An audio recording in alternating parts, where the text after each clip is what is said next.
Welcome to my channel. आज हम पढ़ने जा रहे हैं कंटिन्यूटी ऑफ सम फंक्शन के बारे में। राइट। तो ये जनरली एक टाइप की थ्योरम है कि अगर हमारी कोई सीरीज़ है वो कन्वर्जेंट है, यूनिफॉर्मली कन्वर्जेंट है, तो उसका सम फंक्शन है वो कंटिन्यूस होगा। राइट। आज इसी का प्रूफ देखेंगे और इसका यूज़ करके हम किसी सीरीज़ का कन्वर्जेंट नेचर किस तरीके से चेक करते हैं वो भी देखेंगे। तो सबसे पहले ये थ्योरम देखते हैं। The sum function of a uniformly convergent series summation of you N x whose every term is continuous in interval I is also continuous in I। Means ये थ्योरम क्या कह रही है, अगर हमारी एक सीरीज है summation of you N x, अगर ये जो सीरीज यूनिफॉर्मली कन्वर्जेंट है और इसकी ये जो सीरीज है वो कंटिन्यूस है इंटरवल आई में। राइट। इंटरवल आई के अंदर ये सीरीज है वो क्या है, यूनिफॉर्मली कन्वर्जेंट है एज वेल एज वो कंटिन्यूस भी है। तो इन दैट केस जो हमारा सम फंक्शन होगा वो भी कंटिन्यूस होगा इस इंटरवल आई के अंदर। राइट। तो इसको प्रूफ देख लेते हैं। लेट कर लेते हैं a series summation of N is equal 1 to infinity of you N X, ये हमारी यू सी है, ये हमें दे रखा है। राइट। तो एस एक्स है वो इसका सम फंक्शन होगा। Right. Sum function means sum partial sum है, उसके लिए limit n tend to infinity पर जो हम वैल्यू निकालते हैं वो हमारा सम फंक्शन होगा। वो सम कुछ इस तरीके से निकाल देंगे जहाँ पर एस एन एक्स पार्शियल सम क्या होता है, इन सभी टर्म्स का सम होता है, एडिशन होता है। जैसे यू एन टर्म में दे रखी है तो first term, second term up to n term, उन सभी टर्म का जब हम एडिशन कर लेते हैं तो वो हमारे पास पार्शियल सम आ जाता है। राइट। उसके लिए अगर हम limit n tend to infinity value निकालते हैं तो वो हमारी लिमिट फंक्शन ही आएगा, तो सम फंक्शन की वैल्यू देता है। राइट। अब हम देखेंगे as summation of you N x is uniformly convergent. Right. तो क्योंकि अगर हमारी ये सीरीज है वो यू सी ये यूनिफॉर्मली कन्वर्जेंट सीरीज दे रखी है, तो यूनिफॉर्मली कन्वर्जेंट की डेफिनेशन से कोशी क्राइटेरिया क्या कहता है ऑफ यूनिफॉर्मली कन्वर्जेंस के लिए, then for any epsilon greater than 0 there exist N naught belong to capital N such that modulus of S N x minus में S X is less than epsilon by 3 for all N greater than N naught and X belongs to I. Right. तो इसको equation 1 बना दिया। ये हमारी Koshi criteria of कन्वर्जेंसी से हम लिख सकते हैं कि जो अगर हमारी कोई सीरीज यूनिफॉर्मली कन्वर्जेंट है तो उसके लिए हम कुछ ऐसा लिख सकते हैं। राइट। एक डेफिनेट नंबर एन नोट के इक्वल टू या एन नोट के बाद में, ये मोस्ट इंपॉर्टेंट थिंग है। राइट।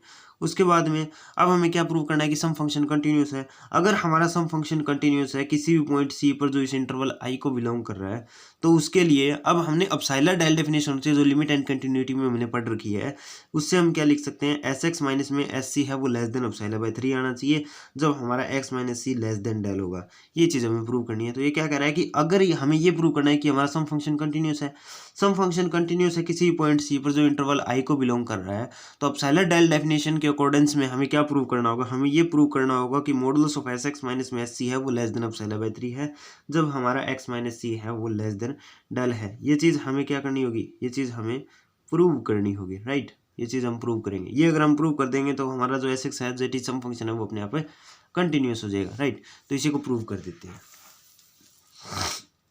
जैसा कि हमें दे रखा है कि जो summation of you N x है वो अपनी कंटिन्यूस है इन इंटरवल आई के अंदर। राइट।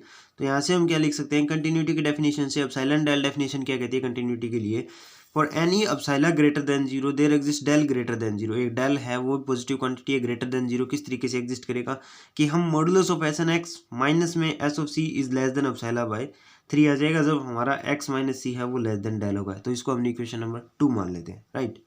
तो ये क्या करें, एप्सिलॉन डेल डेफिनेशन कंटिन्यूटी के लिए क्या कहती है कि अगर हमारा जो सीरीज है वो किसी इंटरवल आई के लिए कंटिन्यूस है तो एक पॉइंट सी पर वो कंटिन्यूस होगा। इन दैट केस हमारा modulus of S N x minus में एस सी है वो लेस देन अपसाइलर बाय 3 आएगा। राइट। अब अगर हमारा ये मान लेते हैं कि x माइनस सी है वो लेस देन डेल है, तो हमें क्या प्रूव करना है, एस एक्स माइनस में एस सी लेस देन अपसाइलर। तो अपने आप सीरीज जो सम फंक्शन है वो अपने आप ही अपना क्या हो जाएगा, कंटिन्यूस हो जाएगा। राइट। तो इससे हम क्या लिख सकते हैं, plus minus of s not x plus में एस नोट एक्स कर दिया, कोई फर्क नहीं पड़ेगा। Similarly minus of s not c plus में एस नोट ऑफ सी पर कर दिया, कोई फर्क नहीं पड़ेगा। अब हम क्या करते हैं, दो दो टर्म के अलग अलग हम मॉडुलस लगा देते हैं। इन फर्स्ट 2 टर्म को एक साथ ले लेते हैं, इस टर्म और इसे एक साथ लेंगे और इन दोनों टर्म को एक साथ लेकर हमने अलग अलग मॉडुलस लगा दिया। तो ये value less than equal to आ जाएगी इससे, और ये वैल्यू हमारी पता है पीछे हमने निकाल रखी इक्वेशन 1 और 2 का यूज कर ये सभी वैल्यू लेस देन अपसाइलर बाय 3। इन सभी की वैल्यू की ये जो सभी मॉडुलस आए हैं इक्वेशन 1 और 2 से, इनकी वैल्यू क्या है, इसकी भी अपसाइलर बाय 3 है, इसकी अपसाइलर बाय 3 है, इसकी अपसाइलर बाय 3 है, लेस देन किससे आ गई, epsilon bye 3 plus epsilon bye 3 plus epsilon 3। तो ये वैल्यू अपनी क्या आ गई, लेस देन किससे आ गई, epsilon, less than epsilon, right.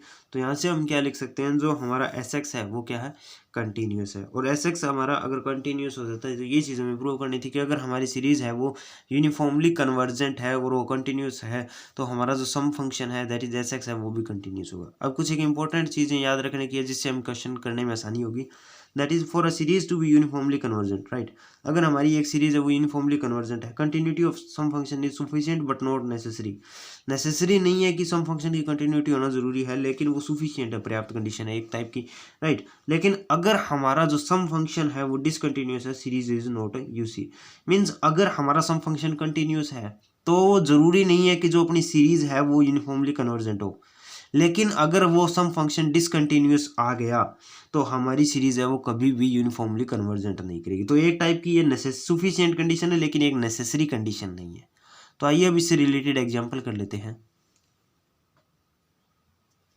हमारा फर्स्ट एग्जांपल है, examine the series summation of x e raised to power minus x for the uniform convergence and continuity of its sum function near x is equal to 0। पता करना ये uniformly convergent है या नहीं, और इसका sum function at is X is equal to 0 पर वो कंटिन्यूस है या नहीं।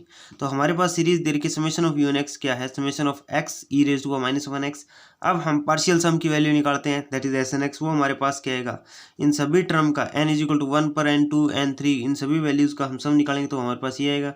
ये एक टाइप की जीपी फॉर्म करती है, तो जीपी की सम n टर्म का सम का अगर हम फॉर्मूला लगा देते हैं तो हमारे पास एस एन एक्स आता है, that is x into 1 minus e raise to minus n x divided by 1 minus e raise to power minus of x के इक्वल आ जाता है, राइट। अब हमें limit function that is sum function की value चाहिए, तो एस एक्स किस तरीके से निकाला जा सकता है, limit n tend to infinity पर एस एन एक्स की वैल्यू निकालते हैं, राइट।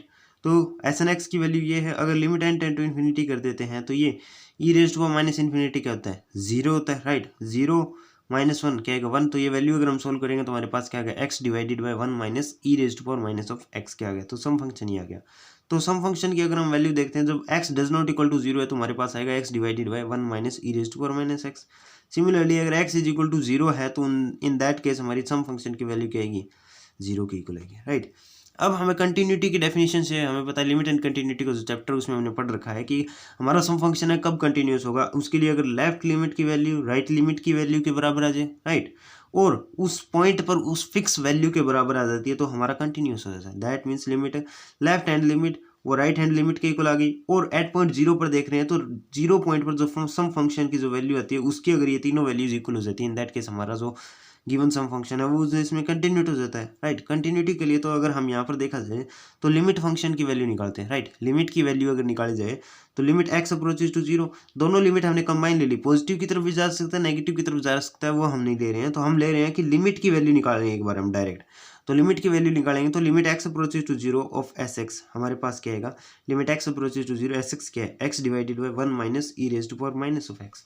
अब हम इसे रीअरेंज कर लेते हैं तो ये किस तरीके से आएगा, अगर इसका एलसीएम लिया जाए, इसको अगर लिखा जाए E raise to minus of X है, इसे हम क्या लिख सकते हैं 1 divided by E raise to power X. इसे अगर एलसीएम लेके सोल्व किया जाए तो हमारे पास क्या आएगा, limit x approaches to 0 X E raise to power X ऊपर चला जाएगा, डिवाइड में क्या आएगा E raise to power x minus में 1, राइट। इसे हम क्या लिख सकते हैं, इसे हम कुछ इस फॉर्म में लिख सकते हैं, that limit x approaches to 0 E raise to power X divide में क्या आएगा E raise to power x minus 1 divided by X. अगर इसके लिए अलग से लिमिट लगाई जाए तो ये वैल्यू अपनी क्या आती है, 1 के इक्वल आती है, राइट। ये एक फॉर्मूला है जो हम +1 स्टैंडर्ड में पढ़ के आ चुके हैं लिमिट का। दैट मीन्स अगर लिमिट एक्स अप्रोचेज टू 0 लगाई जाए तो e raise to power x minus में 1 डिवाइडेड बाई एक्स की वैल्यू क्या आती है, 1 आती है, तो 1 आ गया, ये ऊपर क्या हो जाएगा e raise to power x, right. और एक्स अप्रोचेज टू 0 पर किसी की पावर 0 करना मीनिंग क्या था 1, तो ये वैल्यू क्या आ गई 1 डिवाइडेड बाई 1, ये वैल्यू 1 आ गई। लेकिन हमारी एस 0 पर वैल्यू क्या आई थी, 0 आई थी, तो यहाँ से क्या आ गया, जब हमारी लिमिट की वैल्यू निकालते हैं, लिमिट एक्स अप्रोचेज टू 0 पर एस एक्स की वैल्यू, दैट मीन्स जो हमारी लिमिट की वैल्यू निकालते हैं और एट दैट पॉइंट पर जो हम वैल्यू निकालते हैं वो कभी भी इक्वल नहीं आएंगी। दैट मीन्स एस एक्स है वो अपना कंटिन्यूस नहीं है at x is equal to 0। ये अगर डिसकंटिन्यूस हो गया तो रिमार्क्स में मैंने आपको बताया था कि अगर ये डिसकंटिन्यूस हो जाए सम फंक्शन तो हमारी सीरीज है वो यूनिफॉर्मली कन्वर्जेंट नहीं होती है। That means given series is not uniformly convergent. और ये जरूरी नहीं है कि अगर ये कंटिन्यूस हो जाता तो भी हमारी सीरीज यूनिफॉर्मली कन्वर्जेंट हो जाती, राइट। तो इससे रिलेटेड हम सेकेंड एग्जाम्पल करते हैं जिसमें जो सेकेंड रिमार्क्स था उसको हम प्रूव करते हैं, राइट। तो हमारा एग्जाम्पल है, test continuity of sum function of the series, हमें सीरीज दे रखी है summation of you N x, जहाँ पर यू एन एक्स क्या है n x divided by one plus n square x square minus of n minus one of x divided by one plus n minus one whole square into में x square. कुछ इस type से हमारी N term हमें दे रखी है। इसके लिए हमें continuity of sum function check करना है। तो एस एन एक्स निकालेंगे, पार्शियल सम निकालेंगे। फर्स्ट टर्म का u one x plus u two x plus u three x up to u n of x तक की वैल्यूज का अगर हम सम ले लेते हैं तो वो पार्शियल सम के इक्वल आएगा। यू वन एक्स की वैल्यू होती है x divided by one plus x square, n की जगह वन पुट करने पर ये आ गया। U two of x n की जगह टू पुट किया तो हमारे पास ये आ गया। सिमिलरली सभी वैल्यू रखेंगे तो यू एन एक्स की वैल्यू आ गई। तो यहाँ पर देखा जाए तो ये वैल्यू इसे कैंसिल कर रही है।